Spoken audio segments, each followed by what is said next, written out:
Bu safar xitoyliklar shunday yo'l tutishgan. Zarba! Yana zarba! Gol!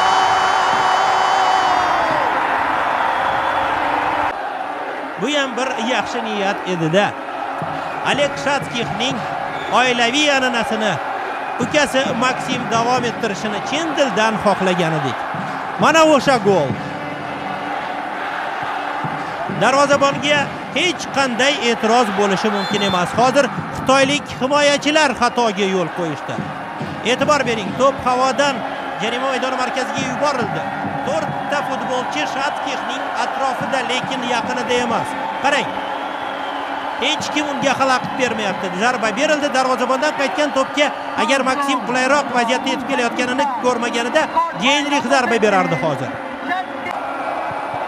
Harakatda zarba! Gol!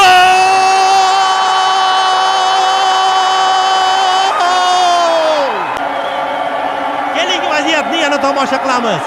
Sonchihay qoida buzmaslik kerakligini yaxshi bilardi.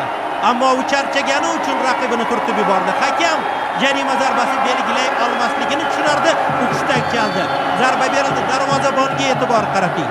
Hozirgacha deyarli bexato o'ynagan posbon xavotir ta'siridami, hayajon ta'siridami esankirab qoldi va to'pni nima uchundir qo'li bilan qaytarish o'rniga tizzalari bilan urib yubordi. To'pga esa bugunning qahramonlaridan biri Temur Kapadze hammadan avval yetib keldi. Yodingizdami Eron bilan uchrashuv? Biz Temurning faolligi uchun undan ranjigan edik. To'pni kim tepadi? Geynrix. Zarba berildi. Yana zarba, gol! Keling, mazza qilib tomosha qiling. Geynrixning birinchi zarbasidan keyin to'p jonli devorga tegib qaytdi va ana shu qaytgan to'pga hammadan avval zarba bergan Geynrixning o'zi yetib keldi. Uning takroriy zarbasini qaytarishga hech kim jur'at etmadimi, ulgurmadimi, ammo to'p darvozaning pastki olis burchagidan joy egalladi. Uchrashuvning so'nggi daqiqasida, bilmadim protokolga nechinchi daqiqa deb yoziladi, 90+6 mi, 7 mi, 8 mi? Buni farqi yo'q. Aleksandr Geynrix